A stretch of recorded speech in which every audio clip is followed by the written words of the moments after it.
Hello friends, நம்ம favourite சீரியலில் அடுத்து என்ன சுவாரஸ்யமாக நடக்குதுன்னு பார்த்தீங்கன்னா, நம்ம மல்லிக்கு ஏற்கனவே எதிரிங்க அதிகம், இப்போ இன்னும் அதிகமாயிட்டாங்க. ஏற்கனவே எதிரிங்களோட இது அதிகமாக இருக்குது. இப்போ இன்னும் எதிரிங்க ரொம்ப அதிகமாக தான் ஆகிட்டே இருக்காங்க. அது எப்படின்னு பார்க்குறீங்க, இந்த வெண்பாவை பார்த்துக்கிறதுக்கு எத்தனையோ பேர் இருக்காங்க. இல்லை நாங்களே இருக்கோம், என் பேத்தியை பார்த்துக்கிறதுக்கு. இவ யார் அதெல்லாம் பார்த்துக்கிறதுக்கு, இவளை யார் முதல்ல இங்கே வர சொன்னது அப்படி இப்படின்னு சொல்லிட்டு கோவத்தில் இருந்தவங்க இப்போ கொதிக்க ஆரம்பிச்சிடுறாங்க. ஏன்னா இப்போ வெண்பாவை விட்டு அந்த மல்லி பிரிஞ்சு போயிட்டான்றது அந்த வெண்பாவோடைய அம்மாவோடைய அப்பா இருக்காங்களே அவங்களுக்கு நல்லா தெரிஞ்சிச்சு. இதனால அவங்க பயங்கரமா கோவப்பட்டு என் பேத்தியை நல்லா பார்த்துக்கிறேன்னு சொல்லிட்டு இப்போ அவள் விட்டு போயிட்டா. எப்படி நீங்கள்லாம் விட்டீங்க, அவளோட சந்தோஷம் தான் முக்கியன்றதுக்காக தான் நாங்களும் அமைதியாக இருந்தோம். இப்போ என்னென்னா அந்த பொண்ணு முடிக்க வச்சுக்கிறேன், உங்களுக்கு எவ்வளோ கொழுப்பு இருக்கணும். அதுவும் இல்லாமல் அந்த பொண்ணு நிரந்தரமாகவே இந்த வீட்டை விட்டு போயிட்டாலாம். அதுவும் அக்ரிமெண்ட்டில் தான் அவளை கூப்பிட்டு வந்தீங்களாம். என்ன அப்புறம் அடுப்பித்தலாட்ட வேலை பண்ணுறீங்க பார்த்தீங்களா.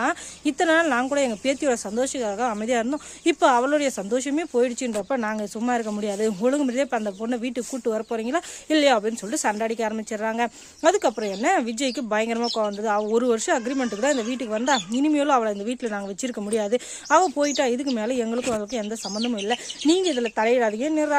நான் கூப்பிட்டா போய் என் பேத்தி அனுப்பலை.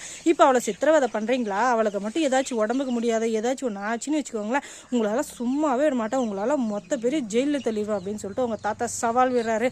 இவங்ககிட்ட என்ன பேச்சு அப்படின்னு சொல்லிட்டு இவங்க முதல்ல வீட்டுக்கு கிளம்பிடுறாரு. கிளம்பினவர் சும்மா இருப்பாரா, இந்த மல்லியை எப்படியாச்சும் கடத்தி கூட்டு வந்துடும், அதுக்கப்புறம் வெண்பாவையும் கடத்திடணும். அவங்க ரெண்டு பேரும் ஒன்றா இருந்தால் தான் என் பேத்தி சந்தோஷமாக இருப்பா. என் பொண்ணுக்கு தான் வாழை கொடுத்து வைக்கல, செத்து போயிட்டா. ஏன்னா வெண்பா சந்தோஷமாக இருக்கணும், அதுக்காக நாங்கள் என்ன வேணால் பண்ண தயாராக இருக்கும் அப்படின்னு சொல்லிட்டு வெண்பாவை கடத்தல மல்லியை கடத்திடுறாங்க. ஏன்னா வெண்பாவோட சந்தோஷம் அது புரிஞ்சுக்காத விஜய் இருந்துக்கிட்டு யாராக இருக்கும் கடத்தினது, ஒருவேளை இவங்களா தான் இருக்குமா, நேற்று ஓவரா பஞ்சு டைலாகலாம் பேஸ்ட் பண்ணாங்களே அப்படின்னு சொல்லிட்டு பயங்கரமாக கோவப்படுறாரு விஜய்.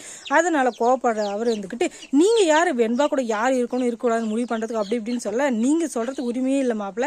எங்கள் பேத்தியோட சந்தோஷம் தான் எங்களுக்கு ரொம்ப ரொம்ப முக்கியம். எங்கள் பேத்தி சந்தோஷம் இருந்தால் தான் நாங்கள் சந்தோஷமாக இருக்க முடியும். எங்கள் பொண்ணுக்கு கிடைக்காத அந்த சந்தோஷமான வாழ்க்கையும் நிம்மதியான வாழ்க்கையும் என் பேத்தி கிடைக்கணும்னு நினைக்கிறேன். அதுக்காக மல்லி கூட இருந்து ஆகணும் அப்படின்னு சொல்லிட்டு அவங்க தாத்தா ஒரு விளக்கம் கொடுக்குறாரு. ஆனால் அது எதுவுமே ஏற்றுக்கிற மனநிலைமையில் நம்ம விஜய் இல்லை. ஏன்னா விஜயோட நினைப்பு முழுக்காவே வெண்பா மேலே மட்டும்தான் இருக்குது, மல்லி மேலே சுத்தமாக கிடையவே கிடையாது. மல்லி எக்கேடு கேட்டு போனாலும் பரவாயில்ல, நம்ம வெண்பா தான் சந்தோஷமாக இருக்கணும் சுயநலத்தோடு இருக்க நம்ம விஜய் இருந்துக்கிட்டு சரியான பாடம் கற்றுக்க மாட்டாரா அப்படின்றத நீங்கள் தெரிஞ்சுக்கணுன்னா நம்ம சேனலை முதல்ல சப்ஸ்கிரைப் பண்ணுங்கள். அதோட பக்கத்தில் இருக்க அந்த பெல் ஐக்கானே கொஞ்சம் கிளிக் பண்ணுங்கள். தொடர்ந்து இந்த சேனலுக்கு சப்போர்ட் கொடுங்க. அப்போ தான் மல்லி மறுபடியும் அந்த வீட்டுக்கு வந்தாங்களா வரலையா, இல்லை மல்லிக்கு என்ன ஆச்சு, வேறு யார் கூடயாச்சும் கல்யாணம் ஆகிடுச்சா, இல்லை அவங்க அண்ணன் யார் கூடயாச்சும் கல்யாணம் பண்ணி வச்சுட்டாரா அப்படின்றத நீங்கள் தொடர்ந்து தெரிஞ்சுக்க முடியும். தொடர்ந்து சப்போர்ட் கொடுங்க. தேங்க்ஸ் ஃபார் வாட்சிங்.